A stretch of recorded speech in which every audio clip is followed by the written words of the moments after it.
I want to talk about a story that's starting to gain a little bit of traction as we are just a few weeks away from training camp breaking ground. Welcome into an at-home edition of the Cleveland Browns Report. Matthew Peterson here from my wife's great aunt's house just outside of Pittsburgh, PA. So everyone drop a CLE down in the comment section below. But went to Kennywood yesterday.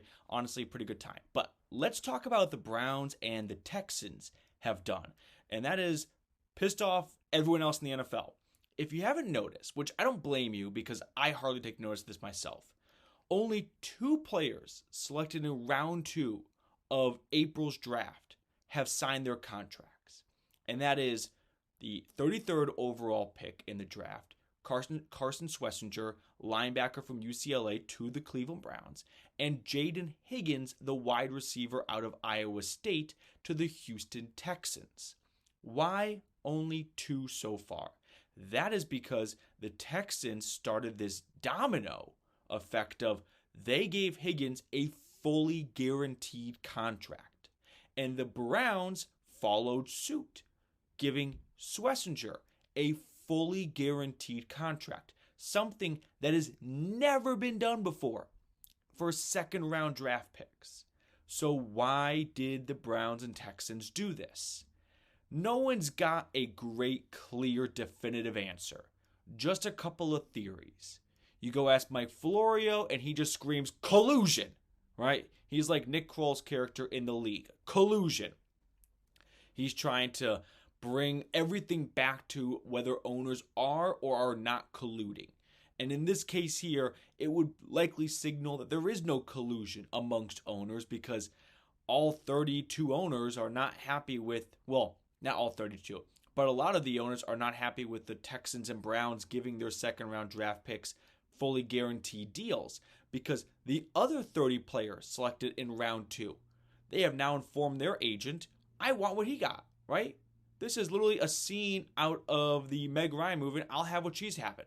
So this has created a bit of a strain on GMs and agents because for the first time ever, agents are telling GMs, hey, my client, the guy you took in the second round, he would like a fully guaranteed contract. And I know that's never been done before this year, but now 2 players have gotten it. So he would like the same. And that's the big reason as to why so many players, including the Browns' second round draft pick, Quinshon Judkins, has not signed his deal yet. Because he's likely waiting for the same thing that Schwesinger got, who was taken just a few spots before him. A fully guaranteed deal. So now, why did the Browns do this? I've got a few theories and reasonings. One, they followed in line.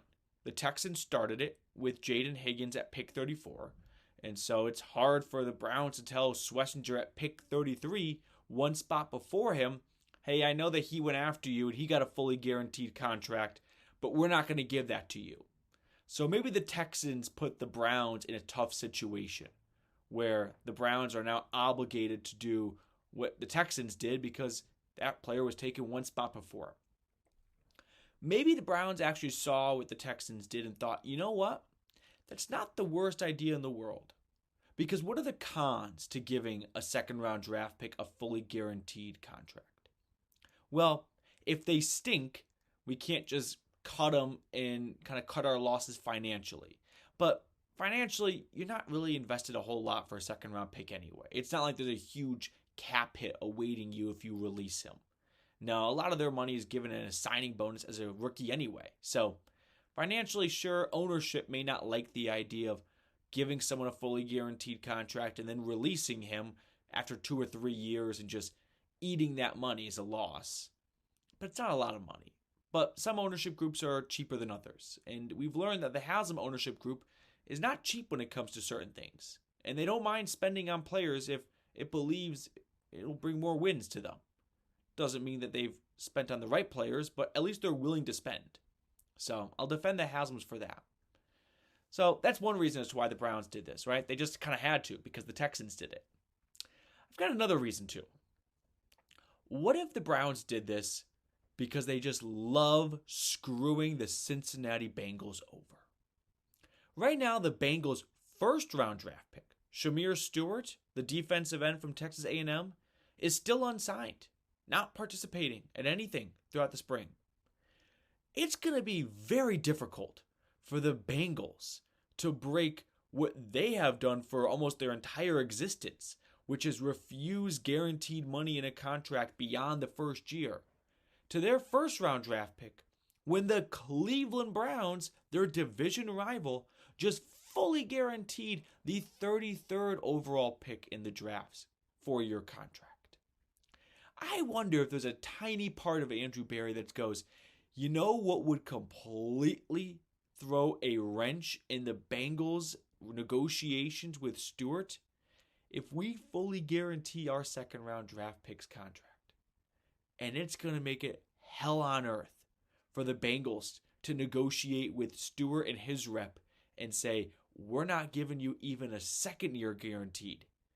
Meanwhile, the Browns just gave 4 years guaranteed to a guy who went 16 spots later, 15 spots later. I like to believe, and this one's more of just a bit of a fan fiction, but I like to think that Andrew Berry is always trying to figure out, hey, how can I use my ownership's wallet to my advantage? There's a salary cap, so I can't just go out there and buy up all the good players. But what if I use my ownership's deep wallet to just squeeze out some of the